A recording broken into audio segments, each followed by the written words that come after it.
코로나19 제2차 대유행이 지금 전 세계적으로 일어나고 있습니다. 우리나라도 깜깜이 환자들이 속출하고 또 집단 감염이 걷잡을 수 없도록 전국적으로 일어나고 있습니다. 감염학자들은 코로나19 바이러스를 아주 참 나쁜 바이러스라고 그렇게 이야기합니다. 왜냐하면 변종도 잘 일어나고 또 무증상 확진자들을 통해서 순식간에 감염이 일어나기 때문입니다. 최근 말레이시아에서는 전염력이 10배나 강한 코로나19 변종인 D614G가 발견되었다고 해서 의료계가 바짝 긴장을 하고 있습니다. 왜냐하면 그동안 만든 백신이 효력이 없을 수 있기 때문에 그렇습니다.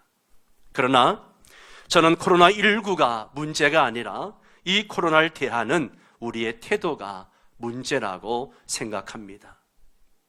코로나로 인해서 우리 안에는 서로 정죄하고 비판하는 문화가 만들어졌습니다. 우리 자신을 돌아보기보다는 남 탓하고 편가르고 서로 정죄하는 문화가 만들어졌습니다. 코로나 바이러스는 누구에게나 전파될 수 있습니다. 나의 의지와는 상관없이 우리 모두는 확진자가 될 수 있습니다.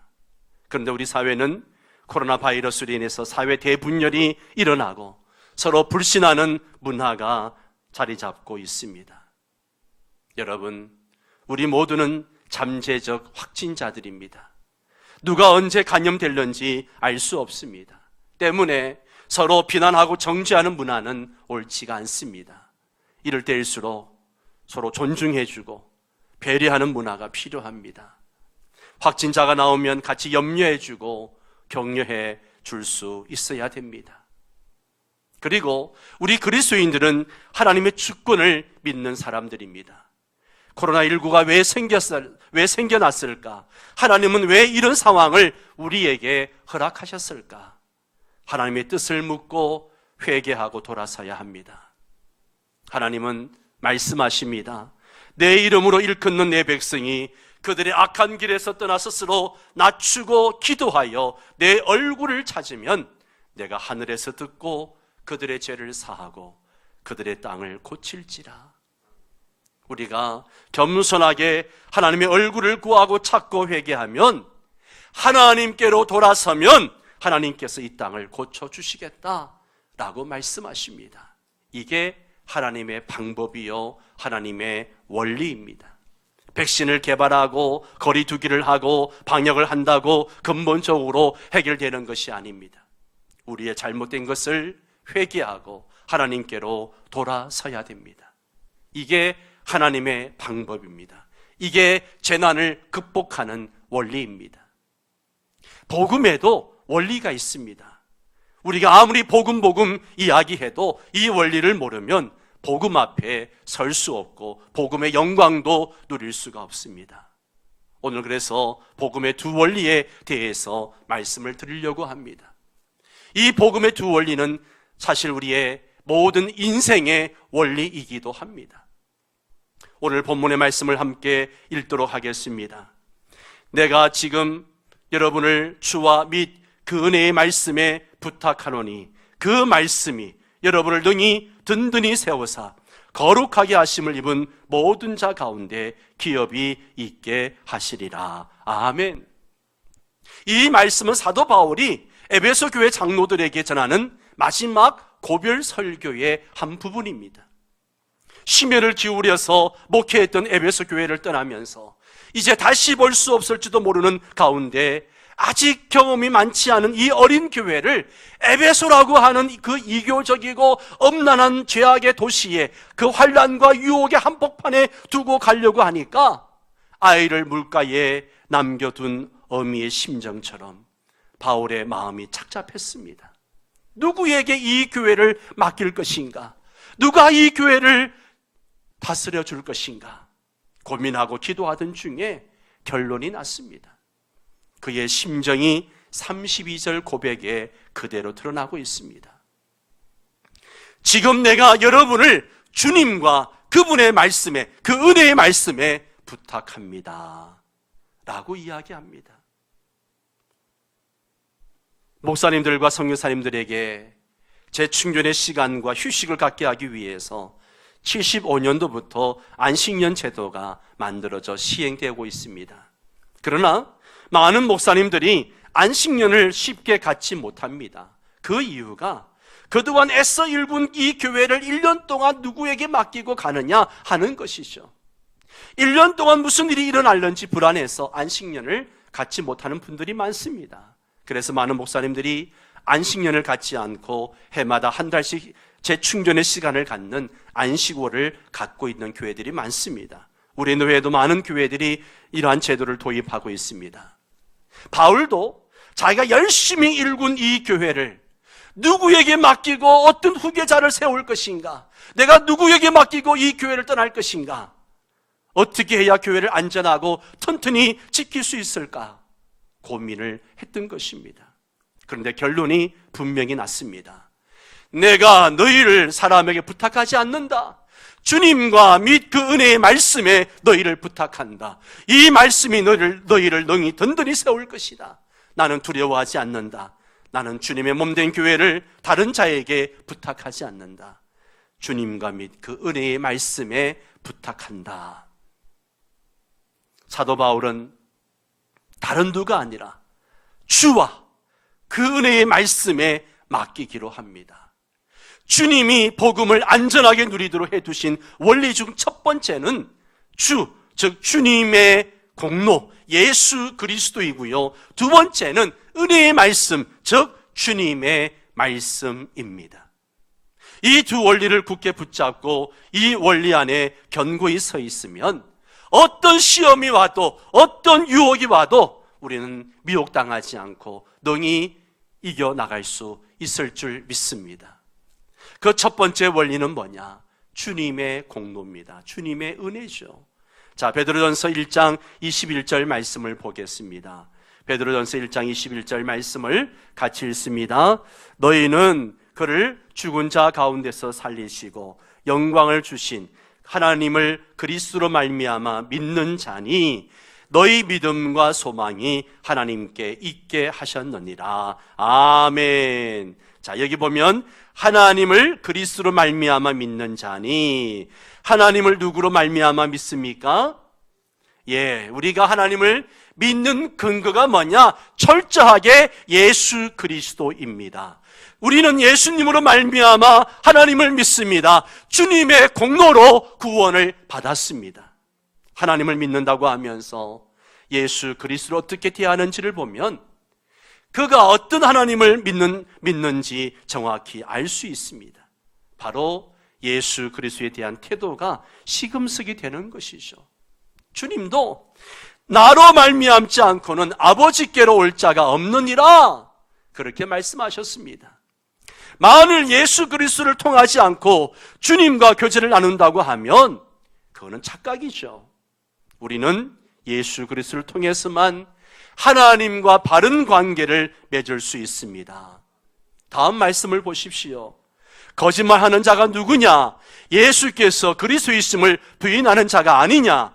아버지와 아들을 부인하는 자가 즉 그리스도니 아들을 부인하는 자에게는 또한 아버지가 없어되 아들을 시인하는 자에게는 아버지도 있느니라. 아멘. 예수께서 그리스도이심을 부인하는 자, 즉 예수님이 나의 구세주이심을 부인하는 자를 성경은 이런 자를 뭐라고 얘기하느냐? 거짓말하는 자다라고 말씀하십니다. 아들을 부인하는 자에게는 또한 아버지가 없다라고 성경은 분명히 말씀합니다. 여러분, 우리의 신앙의 틀은 교회입니다. 믿습니까? 우리는 분명히 주님의 자녀로서 예수를 믿는 자들로서 교회를 이루고 있습니다. 여러분, 교회가 무엇입니까? 헬라어로 에클레시아라고 말하는데 에클레시아라는 뜻은요, 세상으로부터 불러냄을 받은 무리라고 할 수 있습니다. 하지만 주님은 더 분명한 대답을 해주셨습니다. 너희는 나를 누구라고 하느냐? 라고 제 아들에게 물으실 때에 베드로가 주는 그리스도시요 살아계신 하나님의 아들이십니다 라고 고백했습니다. 주님께서는 이 고백을 듣고 나서야 내가 이 반석 위에 내 교회를 세우리라 라고 말씀하셨습니다. 그러니까 철저하게 하나님을 예배하고 경배하고 하나님의 자녀가 된 권리를 누리며 살아가는 신앙생활의 중심, 교회의 그 정체성의 기반은 바로 예수 그리스도시고 그가 살아계신 하나님의 아들이라는 이 신앙 고백입니다. 이 고백이 중심이고 생명이고 원동력입니다. 아멘입니까? 이것이 전부입니다. 이것을 근거로 하지 않는다면 그 어떤 것에도 관심을 두지 말고 쏟지 말고 놀라워하지 말아야 됩니다. 그러니 어떠한 영적 현상에도 어떤 신학적인 이론 앞에서도 주눅들지 마시기 바랍니다. 정확하고 분명한 것은 성경이 말하는 예수가 그리스도시라는 것입니다. 여러분 분명히 기억하십시오. 영적일수록 철저하게 그리스도와 십자가가 중심이 되어야 되고 그리스도와 십자가가 드러나야 합니다. 교회 역시 철저히 예수 그리스도가 아니고는 설명이 될 수가 없는 거죠. 교회가 그리스도 중심, 십자가 중심이 아니라 어떤 조직이나 시스템이나 프로그램으로 설명되는 곳이라면 그것은 크게 잘못된 것입니다. 십자가로 설명될 수 없는 조직이라면 조심해야 됩니다. 그리스도로 말미암아 하나님을 믿을 때 그 믿음이 온전한 믿음이 됩니다. 성부, 성자, 성령 하나님이 영원히 우리와 함께 하시는 이 임마누엘의 축복은요 철저히 예수 그리스도 중심으로만 가능합니다. 교회란 그리스도 없이 존립할 수 없습니다. 성경에서 교회를 건물로 비유하면 그리스도는 기초요 또한 인체로 비유하면 머리입니다. 바울은 고린도 교인들에게 이 닦아둔 것 외에는 능히 다른 틀을 닦아둘 자가 없으니 이 틀은 누구라고요? 이 틀은 곧 예수 그리스도라. 아멘, 아멘. 예수 그리스도라는 터가 아닌 곳에 세워진 교회는 더 이상 교회가 아닙니다. 하늘나라와 아무 상관이 없습니다. 십자가의 예수 그리스도를 빼놓고는 교회가 설명될 수 있습니까? 없습니다. 에베소서 말씀을 보십시오. 너희는 사도들과 선지자들의 터 위에 세우심을 입은 자라. 예수 그리스도께서 친히 모퉁이 돌이 되셨느니라.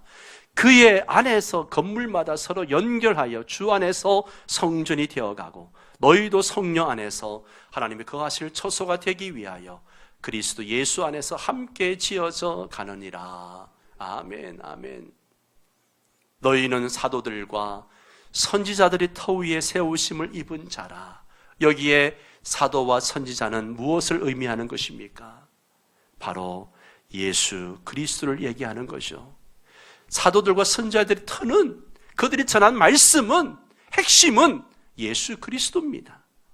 예수 그리스도께서 친히 이 하나님의 교회에 모퉁이 돌이 되셨습니다. 그분은 모퉁이 돌이기도 하지만 그분 안에서 건물마다 서로 이렇게 연결되어져서 성전이 되어갑니다. 건물이 지어지는 중요한 요소마다 그리스도 없이 연결되는 것은 불가능합니다. 그러므로 너희도 성령 안에서 하나님이 거하실 처소가 되기 위하여 그리스도 예수 안에서 함께 지어져 가느니라. 그리스도의 터가 없으며 그리스도 없이 함께 지어져 가는 것도 불가능합니다. 그러므로 교회를 설명할 때 십자가 예수를 빼놓고 이야기하는 것은요 전부 거짓말입니다. 사이비 집단이죠. 예수 그리스도 없이 운영되는 모임은 교회가 아닙니다. 여러분의 구역 모임의 중심도 예수 그리스도가 되어야 됩니다. 여러분의 가정도 그 중심이 예수 그리스도가 되어야 됩니다. 주일학교의 모든 반별 모임 중심도 예수 그리스도가 되어야 됩니다. 남녀 선교의 모든 모임도 예수 그리스도가 중심이 되어야 됩니다. 예수 그리스도가 실제가 되지 않는 곳은 어떤 곳이든 그것은 죽은 조직입니다. 이런 곳은 하나님의 나라와 별로 상관이 없는 것이요. 교회는 그리스도의 생명 없이는 설명될 수 없습니다. 그리스도의 십자가 중심이 되지 않는 관계는 깨져야 됩니다. 반대로 어떤 불가능한 도전이나 서로 다른 점이 있더라도 그리스도 예수와 십자가 앞에서는 무릎 꿇고 모두가 하나 될 수 있어야 됩니다. 이것이 그리스도의 생명이 실제가 된 교회입니다. 그리스도인이라고 말할 때에는 그의 사상도 예수 없이 설명될 수 없고요, 그의 정서와 의지도 예수 없이 말할 가치가 없습니다.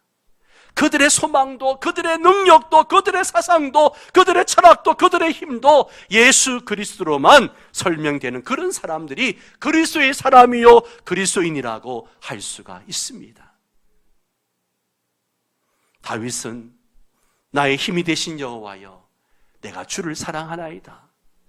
나의 힘이 되신 여호와여, 내가 주를 사랑합니다 라고 고백을 합니다. 이 말은 주님 없이 난 아무것도 할 수 없습니다. 주님 없이 난 한 걸음도 걸을 수 없습니다. 주님은 내 삶의 전부입니다. 이런 뜻이거든요. 이 고백이 자신의 고백이자 그것이 전부인 사람이 바로 그리스도인입니다. 그리스도인은 주님의 공로, 주님의 은혜로 살아가는 자들입니다. 내가 아닌 것이죠. 이것이 첫 번째 원리입니다. 두 번째 원리는 주님의 말씀입니다. 우리가 주님의 말씀을 떠나면 큰일 나죠. 하나님은 인격이신 하나님이시고 말씀하시는 하나님이십니다. 그리고 진리의 하나님이십니다. 하나님은 우리가 주의 백성으로 살아가기에 충분한 말씀을 주셨기 때문에 우리가 주의 말씀에 목숨 걸고 진리대로 산다면 다른 책임을 묻지 않으실 것입니다. 디모데후서의 말씀을 우리 함께 읽겠습니다. 또 어려서부터 성경을 알았나니 성경은 능히 너로 하여금 그리스도 예수 안에 있는 믿음으로 말미암아 구원에 이르는 지혜가 있게 하느니라. 모든 성경은 하나님의 감동으로 된 것으로 교훈과 책망과 바르게 함과 의로 교육하기에 유익하니 이는 하나님의 사람으로 온전하게 하며 모든 선한 일을 행할 능력을 갖추게 하려 함이라. 아멘. 이 디모데후서 3장 1절에 보면 바울은 이런 이야기를 합니다. 말세에 고통하는 때가 이르러 라고 이야기합니다. 말세에 고통하는 때가 이른다. 죄된 인간과 그 문명이 발전하면 발전할수록 사람들이 더 행복해지는 시대가 아니라는 거예요. 말세가 고통하는 때가 이른다 라고 한 것처럼 오늘날 우리 시대가 그렇습니다. 사람들이 자기를 더 사랑하는 지독한 자아 추구가 노골화됩니다. 절대 권위를 무시해버립니다. 부모든 선생이든 나라든 다 싫고 나만 좋으면 좋은 거예요. 나만 행복하면 되는 거예요. 절대 진리라고 하는 것은 없습니다. 지독한 자아 추구, 자기 만족, 자기 쾌락, 다원주의, 인본주의, 상대주의가 충만해져서 나중에는요, 그것이 충만해지면 충만해질수록 고통스러운 사회가 되고 있다는 것이죠. 사람들이 자유를 누리며 살겠다고 핵가져화하고 자기 주장이 뚜렷해진 지금 이 시대가 과연 살만해졌습니까? 인본주의가 판을 치는 시대 행복해졌습니까? 인간의 행복이 중심이 되고 그 행복과 만족을 위해서라면 창조질서, 도덕윤리를 다 무시하고 그래서 자기들이 원하는 성을 선택하게 하는 성적 지향, 성정체성을 인정하는 차별금지법을 만들면 인간이 행복해질까요? 그런 법을 만든 미국과 유럽들을 보십시오. 얼마나 사회가 혼란스럽습니까? 공동체는커녕 어느 누구에게 매이지 않아서 자유를 누리고 있습니까? 가정의 문제가 그 어느 때보다 심각해지고 우울증과 이혼과 자살로 수없이 고통하는 때가 이미 말씀처럼 이루어지고 있습니다. 수많은 지식과 볼거리가 넘쳐나고 무슨 시대다, 디지털 시대다, AI 시대다, 4차 혁명 시대다, 그렇게 그야말로 혁명에 가까운 상상 못할 세계가 펼쳐진다고들 이야기합니다. 이러한 시대의 교회는 어떻게 해야 되냐? 이렇게 전통적인 교회와 예배 방식으로 살아남을 수 있겠는가? 사고의 전환이 일어나야 되지 않겠는가? 그렇게 주장하는 사람들도 많습니다. 교회도 획기적인 변화가 있어야 한다라고 주장을 하죠. 정말 그럴까요? 말세에 고통하는 때가 오고 복잡하고 변화무쌍하게 환경이 바뀔 때 주님은요, 정말 황당하기 짝이 없는 대책을 내놓으십니다. 이렇게 어려운 말세에 고통하는 때가 오면 교회가 앞장서서 선두에 나가라, 그렇게 말씀하시지 않으시고요, 너희는 한마디로 더욱 꼴통이 되라, 그런 말씀을 하시는 거예요. 14절에 보면 그러나 너는 배우고 확실한 일에 거하라. 이 그러나는 앞에 지금 뭘 얘기하고 있는가 하면 말세에 고통하는 때에 대한 징조들을 쭉 이야기하고 난 다음에 14절에 와가지고 그러나 너희는 배우고 확실한 일에 거하라. 점점 더 성경 꼴통이 되라고 말씀하십니다. 복음을 붙들라고 말씀하시는 거예요. 놀랍습니다. 우리 생각과 주님의 생각은 너무 다릅니다. 하나님의 지혜는 영원합니다. 세월이 변하고 유행이 바뀌어도 주님의 말씀은 영원합니다. 해 아래 새 것이 없습니다. 전도서 말씀처럼 헛되고 헛되며 헛되고 헛됩니다. 아무리 유행이 바뀌고 세월이 바뀌고 화성을 다녀오고 4차 산업혁명이 일어나도 인간은요 안 바뀌어요. 죄 있는 인간은요 절대 안 바뀝니다. 그렇기 때문에 시대가 바뀌어도 반드시 뭐가 필요해요? 복음이 필요한 거예요. 복음이 필요한 거예요. 2000년 전의 사람들에게만 복음이 필요한 것이 아니라 21세기를 살아가는 이 시대에도 복음은 필요합니다. 교회가 무엇을 위해 존재하는지 정확히 알아야 합니다. 교회는요, 사람의 쾌락을 만족시키주는 오락센터가 아니에요. 정신치료센터가 아닙니다. 유행을 선도하는 그룹도 아닙니다. 교회는 세상 어디서도 줄 수 없는 유일한 그 무언가를 줄 수 있어야 됩니다. 교회가 전문으로 해야 할 일에 전문가가 되어야 됩니다. 그게 뭡니까? 살아계신 하나님의 말씀입니다. 복음입니다. 여기에 교회가 목숨을 걸어야 됩니다. 주의 말씀에 목숨을 걸어야 됩니다. 오직 복음만을 전해야 됩니다. 여호수아서의 말씀을 보십시오. 하나님께서 여호수아에게 주시는 말씀이에요. 우리 한번 같이 읽을까요?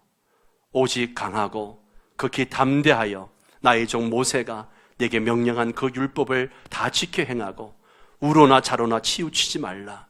그리하면 어디로 가든지 형통하리니 이 율법책을 내 입에서 떠나지 말게 하며 주야로 그것을 묵상하여 그 안에 기록된 대로 다 지켜 행하라. 그리하면 내 길이 평탄하게 될 것이며 네가 형통하리라.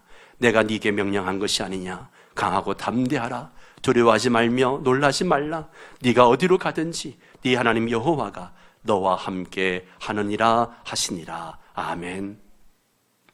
여호수아에게 모세는요 얼마나 대단한 사람이었습니까?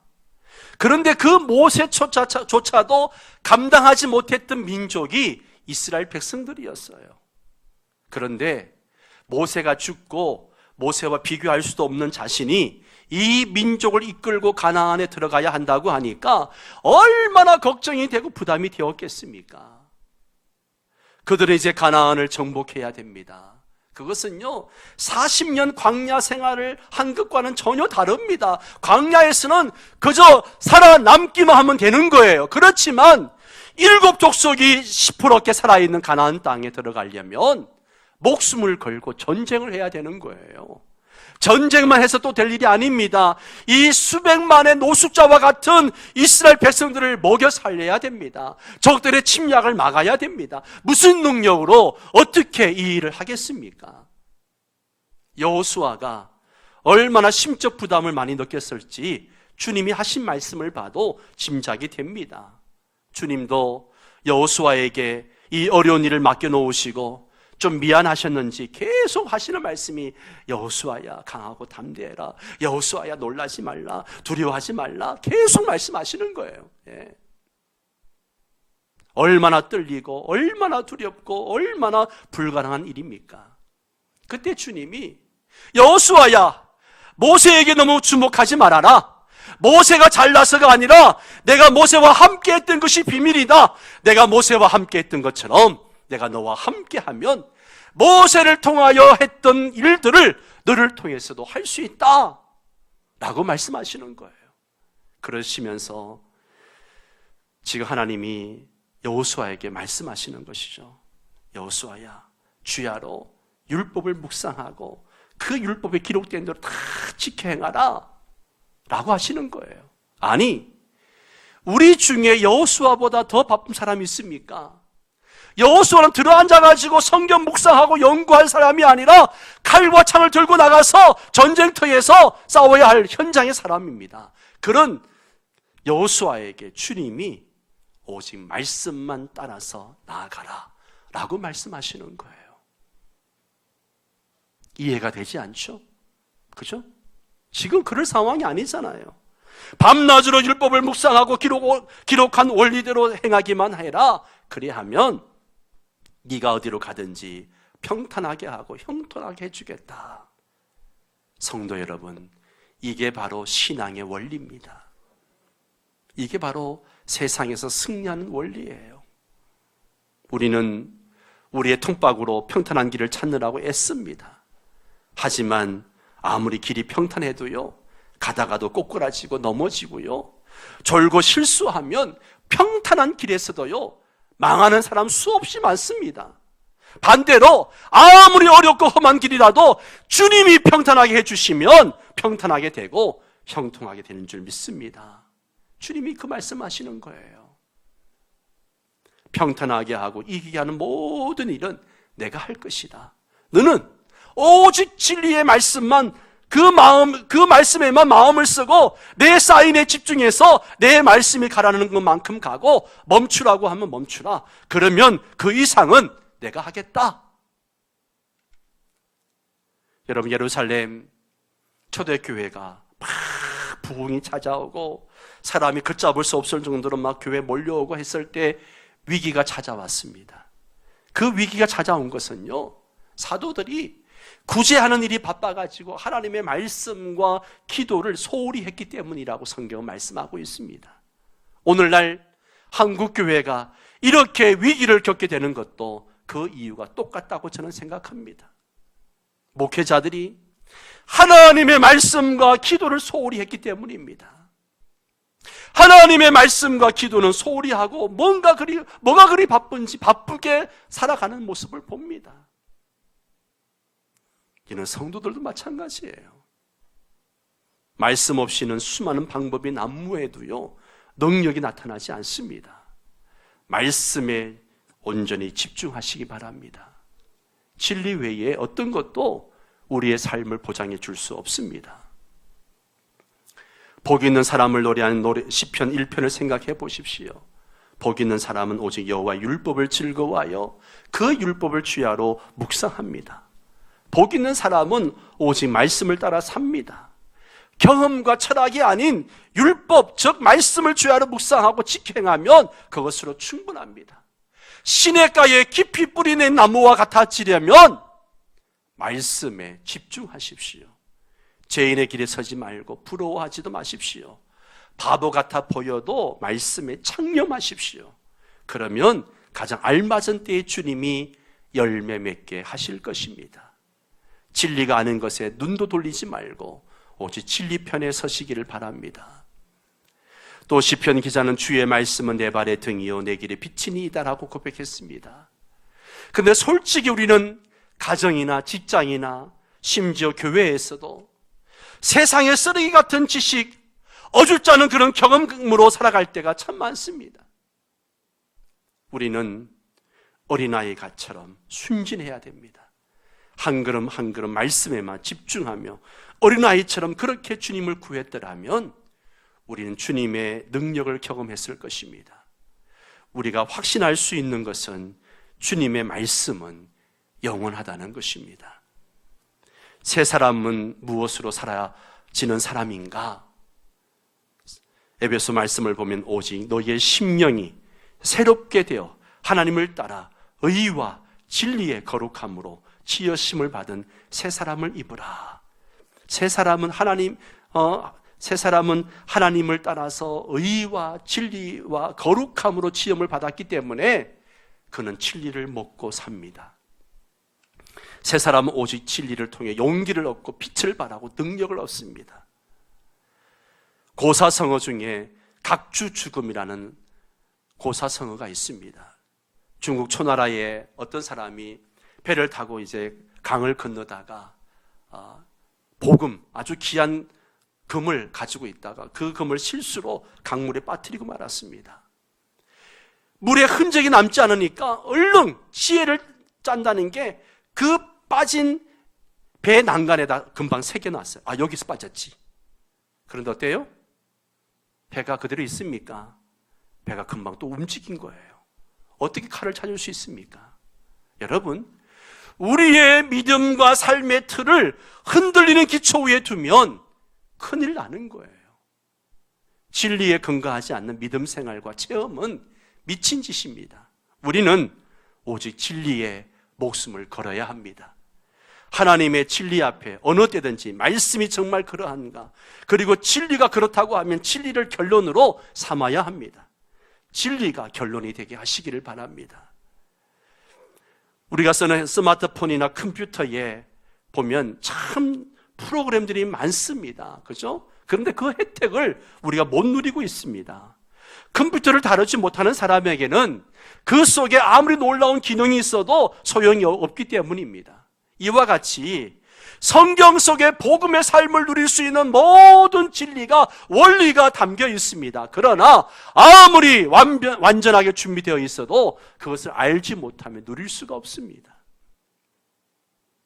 먼저 두 가지 원리를 굳게 잡고 믿음으로 올인할 수 있기를 바랍니다. 첫째는 예수 그리스도, 주님의 공로입니다. 주님의 공로. 두 번째는 주님의 말씀. 주님의 말씀. 이 원리를 붙잡고, 지금 코로나로 인해서 수해로 인해서 여러 가지 재난들이 많지만 우리가 이 모든 상황과 고난들을 이겨나갈 수 있는 원리가 여기에 있습니다. 여러분, 주님이 이 일을 이루실 것입니다. 주님이 이 일을 하십니다. 때문에 우리는 그것을 선포하고 믿음으로 나아갈 수 있게 되기를 주의 이름으로 축원합니다. 다 함께 일어나셔서 함께 찬양하겠습니다.